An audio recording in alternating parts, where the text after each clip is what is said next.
Hello, my magnificent Arbonne ladies.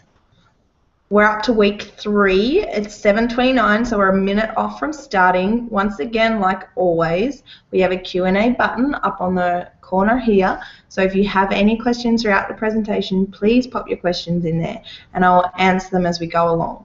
So today is going to be a huge half an hour. We're talking about belief systems. So basically, everything that drives your behavior. So if you're struggling with your business, if you're struggling with your health, if you're struggling with your relationships, this is probably going to be the #1 thing that's going to get you amazing results by making a quick change. I hope you're all excited. I hope you're on board for this. I hope you're ready for massive learning and even more outcome at the other end. So we're going to move straight into the presentation today, and I'll be popping back in to check for your questions as we go along. You ready? Let's go. All right. So just like every other week, I would like to remind you that you are more incredible than you can ever possibly imagine. And this is probably a hard comment for a lot of people to hear. They seem to go, oh, that's nice of you to say, but it doesn't really apply to me. Well, I'm telling you now, it 100% applies to you. You are more incredible than you could possibly imagine. So get used to me telling you that, and hopefully in time you'll start to believe it yourself. And that will form one of your core beliefs. So let's get cracking. So much learning tonight. We'll be discussing what exactly a mindset is, the difference between a growth and a fixed mindset, what makes up a performance psychology or a mindset. Well, I have an idea that it's codes, beliefs, values, and ID, so your personal identification. So we're going to walk through those areas, and then I'm going to teach you a quick and simple formula on how to train your own belief system so that you get more out of your brain and subsequently significantly better results. Cracking straight into it. According to the Oxford Dictionary, the mindset is a fixed mental attitude or disposition that predetermines a person's responses to and interpretations of situations, or an inclination or a habit. Now, it's not often that I will argue directly with scholars because I believe they do a really great job of their work. However, I completely disagree with this definition of mindset. First of all, mindset is not necessarily fixed, and that's what this slide's all about. There are elements of your mindset which can be fixed, which are more a approach that you have. I think everyone has the ability to grow and develop their mindset. It's just how open or conscious, which is the industry word, you are to developing your mindset.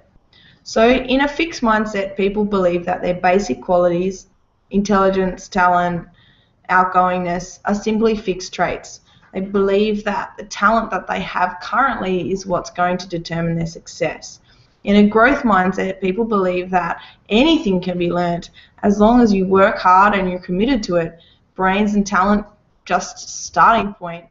And I think that this is the absolute key to any success. Like, Tiger Woods didn't pop out of the womb hitting golf balls magnificently. No, he trained and he trained and he trained, and no matter how much natural talent he had, if he hadn't practiced, he never would have got to the level he is. Now, I hope you're all sitting there going, I have a hugely open mindset. I have a hugely growth-oriented mindset, and I would like to high-five you for that. But now I'm going to ask you to visualize this. You go to an adult education class where you are asked to learn to speak French.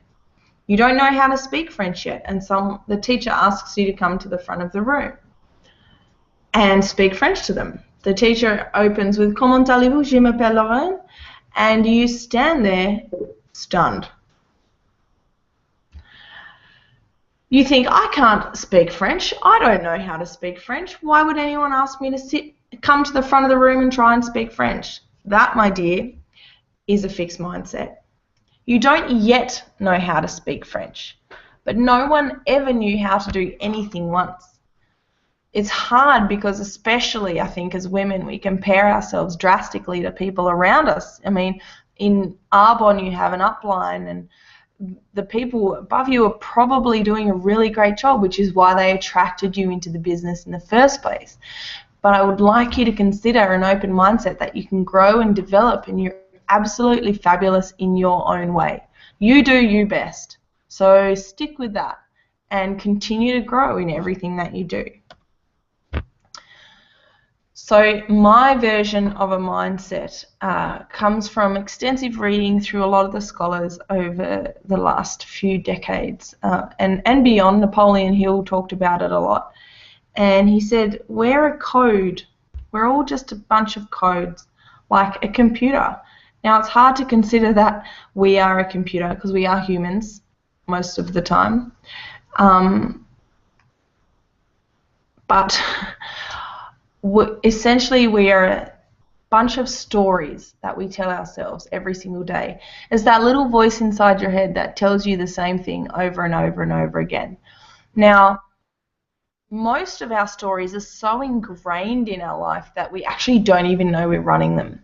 It's like when you drive to work in the morning and sometimes you don't even notice that you drove there, or maybe it's not to work because now you own a fantastic Arbonne business, but you know what I mean, you go on autopilot. Well, that's the same with our stories. Now, if you're wondering what a story is, it basically is anything. So maybe you can think of someone in your life that every time you talk to them, they say, oh, I'm so tired, my kids are so stressful, my work is so busy, I don't have time to exercise, blah, blah, blah, blah, blah, blah, blah. They are stories. Similarly, when you talk to someone who's really enthusiastic and passionate, they will talk about how there's always time, there's always a result, there's always an option, and they get really excited. They are also stories. But I hope you can identify with those examples which ones are negative stories and which ones are positive stories. Now, the beautiful thing about being made of code, just like a computer, is if you are poorly coded, so you have negative talk about yourself, you can actually start to rebuild those stories by legitimately storytelling to yourself. Now, we're going to talk about that more further on in the presentation when we talk about belief systems, but to take hope in that no matter how far you along your journey, you can always develop a more positive, more reinforcing, more confident, more courageous mindset. So while I've been talking to you about this, I hope you're filtering through your brain and thinking about some of the stories you tell yourself on a very regular basis. I'm not good enough, I'm not strong enough, I don't like cold calling, I can't build a business, I need lots of coaching, I need this, I need that to be successful. And I want you to write them down and think about them. If you are brave enough, if you can put them in the Q&A section, I'd love to address them with you and see if we can break that story down and help you to build a positive one that's really going to influence you in the right way in your business. So next, we're going to look, if it's all a bunch of stories, what does that mean? Well, your stories create a belief about you. So if you tell yourself that you have a sore back, you will believe that you aren't strong enough to do exercise. If you tell yourself that you're terrible at public speaking, you'll believe that you will fail if you get up in front of people. So can you see that your stories are the foundation of your beliefs? Now, the way belief works is that we implant a foundation or an idea or a belief in our mind, and many of us don't realize what our beliefs are until someone starts digging. But similarly, when you buy a new car or a new car for you, all of a sudden you start seeing those little things everywhere and you're saying, damn it, everyone bought the same car as me at the same time as me. It's so unfair. They didn't. They already had the car. You just didn't notice it. Now, the science behind that is there's a part of our brain called the reticular activating system, or RAS or RAS, whatever you would like to call it. And that filters information from our environment. Our brain can filter some obnoxious amount of information. I can't remember the statistic, like 200 billion bits of information a second. But it only records 2,000 bits of information a second. So it's basically lazy. And your brain will only filter the things that are important to its survival. So what temperature it is. Are you hungry? Are you thirsty? Are you in danger? And things that are familiar to it. So the reticular activating system is always searching the environment for things that are familiar. So if you have a belief about yourself, your reticular activating system is going to be looking in your environment for something that's going to support that belief. Let's go with the I'm not good enough belief, which 99.999% of people have. It's so unbelievably common, and it'd just be really nice if we all started being honest about it and supporting each other with it. So there's a bit of a challenge for you. But if you have the I'm not good enough belief and you stub your toe, you know, you're going to take that as information that you're not good enough, which is going to create a supported belief, which is going to therefore dictate your actions moving forward. If you believe you're shy, then you won't ask a question at an event. Then you'll find evidence that you are shy because you did not ask a question, which will support that belief, which will make you more shy in the future. But let's say you worked against your belief and you said, well, I'm willing to learn, and you put your hand up and you asked a question. Then there's no evidence to tell you you're not good enough or that you're shy. There's only evidence to tell you that you're brave and courageous. And then that will dissipate the negative belief. So this is how you train your belief system. This is the magic $1 million button. If you can identify what your negative beliefs are, the things that are holding you back, and you can slowly implant positive beliefs, you'll start to take different action, which will therefore support your positive belief. So instead of going from 0 to 500,000 kilometers an hour, i.e. I'm not good enough, to I'm amazing, maybe go from I'm not good enough to I'm willing to learn. And in every situation, even if you bugger up badly, and let's face it, we all do it, we say silly things, we do silly things, we walk in with makeup halfway across our face, you know, anything's possible. None of us are immune to doing stupid things.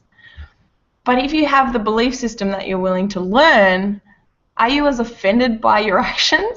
I hope not. It's something I instilled very early on in my business career, because it's so easy to fall in a hole when you're driving something by yourself. So it's really important to identify your negative beliefs. So as well as identifying the stories that you're telling yourself on a daily basis, I want you to start identifying the beliefs that you have about yourself. So every time you do an action and you don't actually want to do it, or you fail to do it, what stopped you? Really consider that. Now, all of the things we're going through over the next 3 weeks and for the past 3 weeks are all about becoming more aware of yourself, more aware of what you're doing, more aware of what you're saying, more aware of how you're feeling. And I know that might sound really fluffy, but the science of it is absolutely magnificent. We're going into that next week with fears. So the last point I want to make on this slide is reprogramming your brain with new beliefs feels like you're lying. And guess what? You are lying. You say to me, Lauren, I'm not a confident person. How come I would tell myself that I'm feeling really confident today? Because you don't want to be the person you were yesterday. You know, if you're not moving forward, you're moving backwards. So learn to lie to yourself, feel a little bit guilty for the first couple of days, and then it will become so true, because you'll start finding evidence and you realize that you were doing exactly the same thing before, you just weren't realizing how awesome you were. So start giving yourself some credit, get a bit excited, and reprogram those negative beliefs. Pop them in the Facebook group. Let us know what you're working on so we can really support you with that. It's so important that you enroll other people on your journey. So before we pop into the next one, which is values, I'd like to pop back and see if any of you have questions. No questions so far. Excellent. Seriously, if you have anything that you're struggling with in your life or your business at the moment, this is a really good opportunity to discuss it and see if we can break through it with you. So don't be shy, be courageous, pop it in the necessary question area on the top left-hand side of your screen. So the fourth thing that makes up your Moxxi or psychology, and I would like to say Moxxi mindset because it's going to be courageous by the end of this session, is your values. And your values are the things that drive your behavior and the standards you hold yourself to. It's how you gauge and interact with others, and it's how you will attract the people you want into your business, as well as repel the people you don't want. Because I don't know about you, but hiring one wrong person can cause a whole lot of headaches that you don't want to deal with. So all well and good. Thanks, Lauren. How do you figure out your values? Well, that's a really great question. Thankfully, I have the answer. The easiest way I found to understand what drives you and your values is actually look in your environment. So this is once again becoming more aware of what you are doing and why you're doing it. So who are the people in your life that you respect and you love? And why do you respect and love them? So if you look at my community and the people I surround myself with, they're hardworking, they're fun, they're tenacious, they're absolutely intelligent. And I think about my personal, what I love, and it's exactly the same. If I think about the brands or the businesses I resonate with Pink, the artist, because she's a bit of a, screw it, let's do it kind of girl.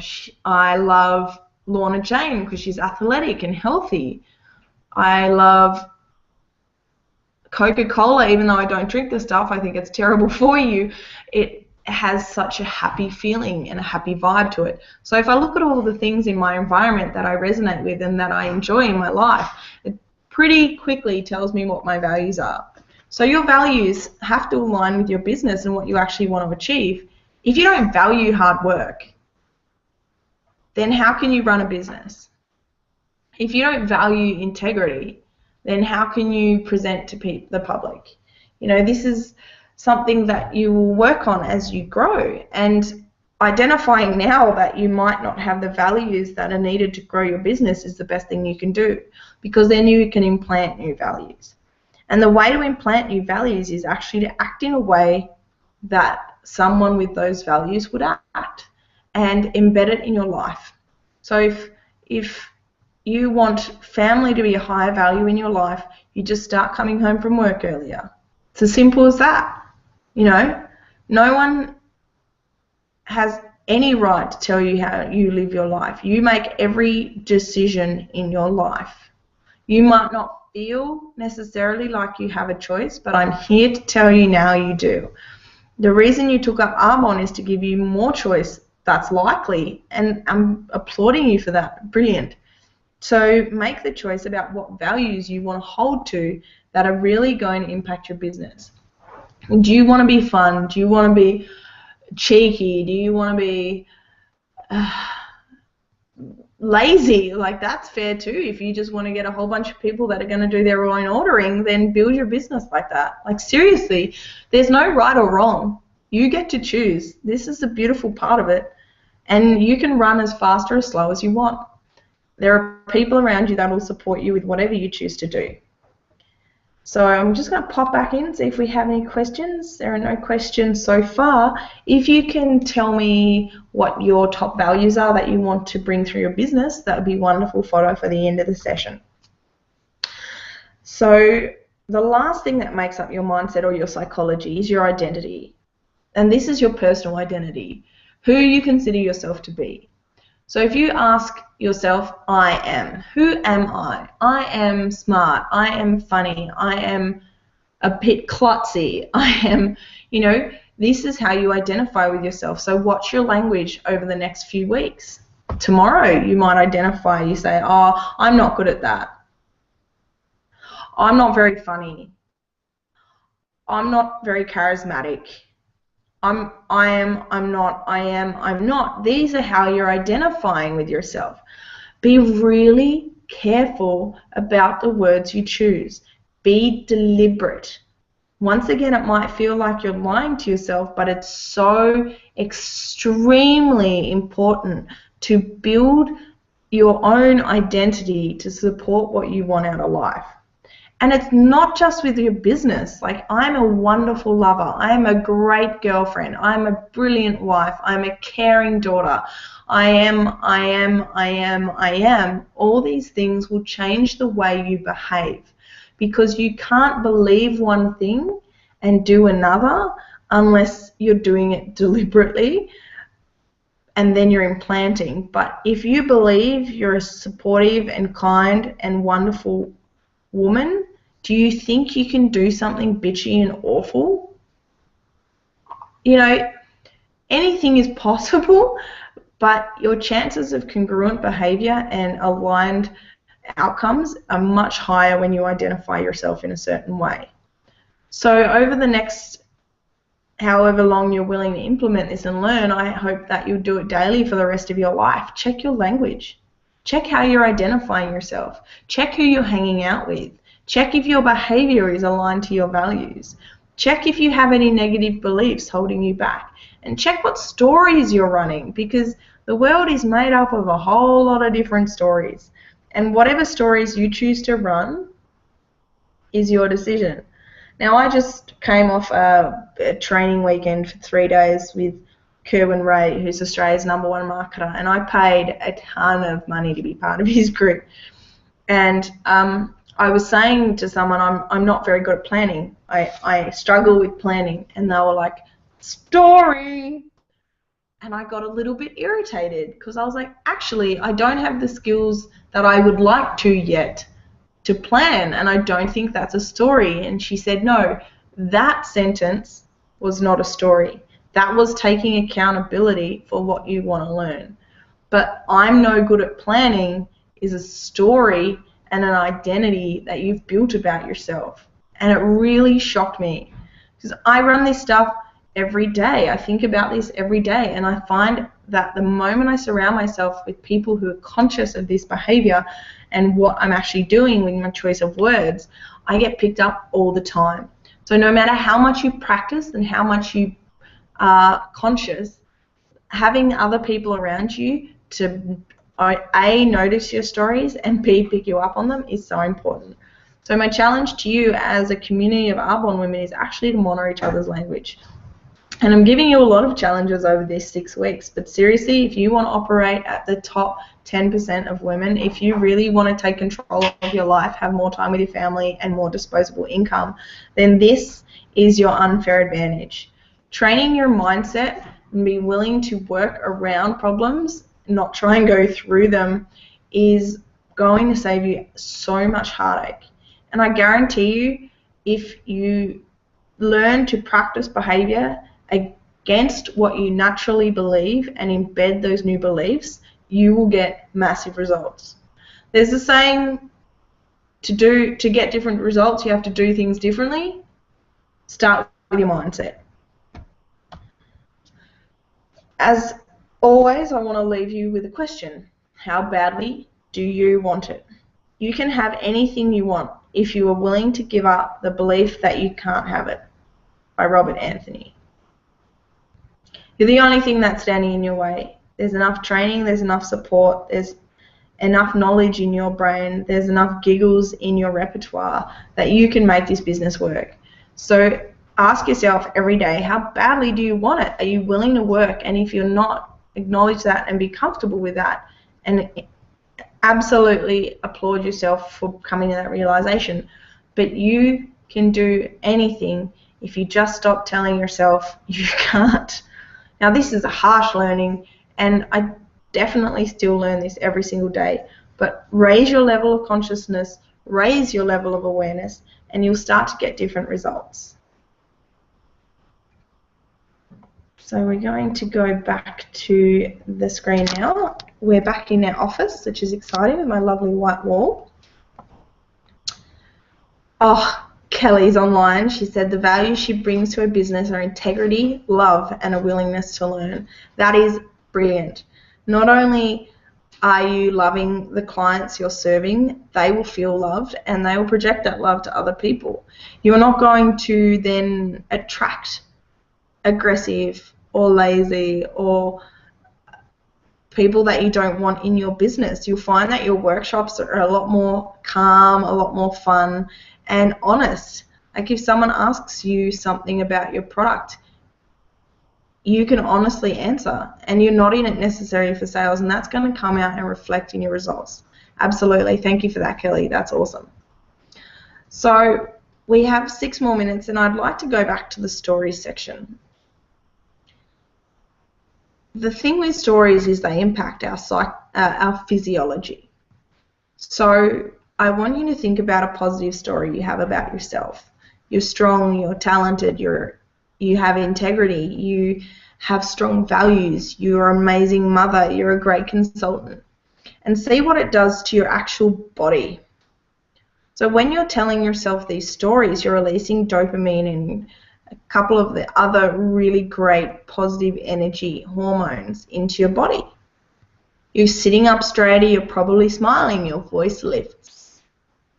When you're releasing these stories, you actually get a physical response that is going to get you a better result. Think about it. If you're standing up the front of a room trying to tell everyone about your amazing product and your fantastic business opportunity, and you're releasing all these stories saying, I'm a terrible public speaker, I don't want to do this, I wish I was at home in bed, I'm always so tired. What's happening to your physical self? Your shoulders start to slump. Your heartbeat slows down. Your voice will drop. And automatically the energy that's coming from you is going to absolutely shift the room in the wrong way. So being aware of what stories you're running will allow you to shift the room in the right direction. So we've talked about the neurocardiology stuff and how your heart is so powerful in projecting how you're feeling. So this is where the congruence of the heart and mind come in, and it's a really, really powerful tool. So next time that you're presenting or asking for a workshop or anything like that, think about the stories you're running before you make the call or before you do the presentation. Become aware of them, become conscious, and then change them so that you get the results that you want. If you go on stage or into a coaching session or into a interview or anything with a negative story running, you're definitely going to get the results that you don't want. So I hope this has been a fantastic training session for you. Your homework is to identify your stories, identify your beliefs, identify your values, and identify your identification, and then analyze them. Once you've analyzed them, replace them with positive ones that are going to serve you and grow who you are as an individual. This is your homework, and you're going to be busy. Because even when you have really great positive belief systems, you're always going to step up. Life is not something that just stops. You need to always continue to develop and continue to grow. And the best way to do that is through your mind. So I've just given you your tools and the key to your unfair advantage so that you can go out and make more sales, spread more love, give more people amazing opportunity. I hope you've enjoyed this session. I really appreciate you spending time with me. And as always, whatever you do, be courageous.